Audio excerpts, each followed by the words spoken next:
So next we have May is also our bike month. So we have both Brad McIntyre and Diana Langley. Good evening, Mayor and Council. So we're going to take this opportunity to not only talk about May's Bike Month, but also the Bicycle Advisory Committee. So in this past year, we have implemented our safety campaign.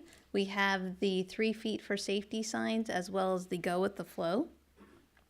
To date, 57 signs have been installed on Gray Avenue, Stabler Lane, and Butte House Road. We have approximately 120 additional signs to be installed. We anticipate that they will be completed by August.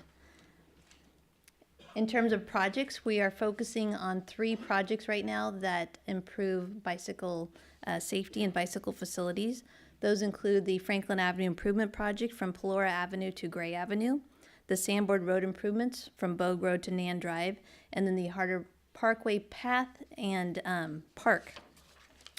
So for the Franklin Road Improvements Project, it provides Class 2 bike lanes and sidewalks. We're expecting construction in the fall of 2018, and the engineer's estimate is $776,000. It's broken down with a grant of $376,000 through the Active Transportation Program and then $400,000 in road funds. So this project is located between Highway 99 and Gray Avenue. And as you can see, it includes curb, gutter, and sidewalk on both sides, and then widening for bike lanes. The next project is the Sanborn Road improvements, which will provide paved shoulders for bicyclists and pedestrians. We're expecting construction this fall with an engineer's estimate of $285,000, of which $85,000 is through a FRACMID grant. Here's a photo of the project. And then the next project is the Harder Parkway Park and Bike Path. So we're proposing the installation of a phase 1 of a new park in the Harder Parkway area and a shared bicycle pedestrian path from Harder Parkway to Jefferson Avenue. The construction is expected to take place in spring of 2019 with a total project cost of $1.8 million. The other project that we will be working on this year with the Bicycle Advisory Committee is the update of the Bicycle Master Plan. It was adopted in 2011, and the need for the update is driven by to reflect completed projects, reprioritize projects, and also update cost estimates. So we're expecting to start that process this fall. And so with that, I'm going to turn it over to Brad McIntyre, who will talk about the statistics from our police department and then also May's Bike Month. Good evening, council members. So the first stat is approximately 300 citations were issued from our police department to our citizens. Typically, they were one of 3 categories: riding on the wrong side of the road, failure to stop at a stop sign, and helmet violations. A majority of them citations were helmet violations. We had 20 bicycle-involved accidents last year. The police department put on 2 bicycle rodeos at our 2 local schools, Andros Caperos and Bridge Street School. For our May is Bike Month activities, you'll notice that you received some shirts from our Bicycle Advisory Committee promoting May is Bike Month. National Bike to Work Day is going to be Friday, May 18th. We will have 2 Energizer stations during the week of May 9th and Friday, May 18th. Energizer stations are set up about 7 a.m. in the morning. It's for bicyclists that are going to work. We want to promote riding, obviously, to work. And there's juices and fruit, and we hand out swag at that time. The Energizer stations are being manned and volunteered by our Bicycle Advisory Committee, and this year, our new partner, Yuba City Triathlon Club. Also, police department will be going to Priorities, Inc., which is a disability program for adults in our community. And then on May 16th, they'll be attending Tierra Buena School.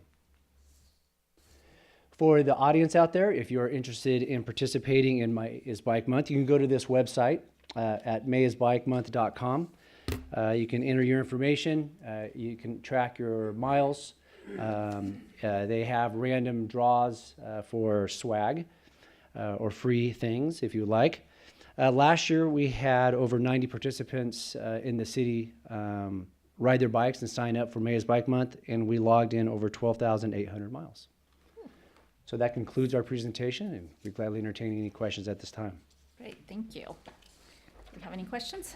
Any comments? Just one question for Diana. Diana, going back to Franklin Road and the improvements that are being made through there,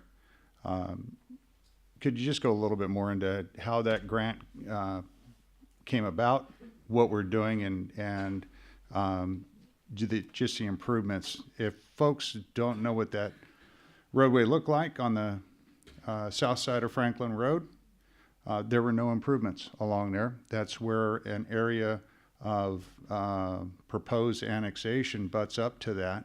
And so there were no improvements, had a dirt shoulder in some areas, no sidewalks. The roadway narrowed down. And I think just another example of when council brings forward, and I know that Councilmember Cleveland, when he was mayor, brought this project forward, trying to get this thing to finally be put on the books and get it as an improvement. But if you could just talk a little bit about how that money comes about and what we're looking to do with that.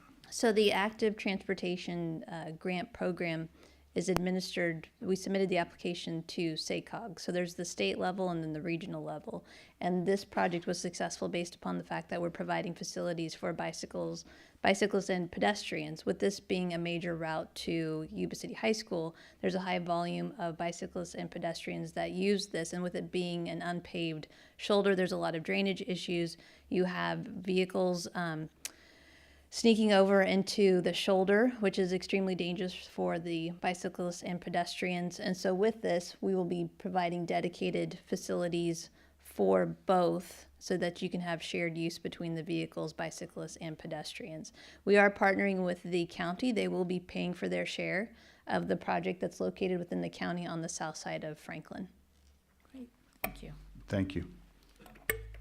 Any I other am going to, questions? since he has made comment, I was going to keep quiet, but since I lived by the high school and everything, and I drive that route quite often, I'm so surprised that nobody's been hit and seriously injured along there in the last couple of years, because I have watched them have to jump out of the way of cars that have decided that dirt shoulder and the bike lane is their lane to get over to Polara and wherever they wanted to do, putting ruts, 8, 10, 12 inches deep, and I'm just surprised nobody's gotten hurt. And that's why the delineators are up there now. That's kind of getting people safe for a while and then getting them used to that.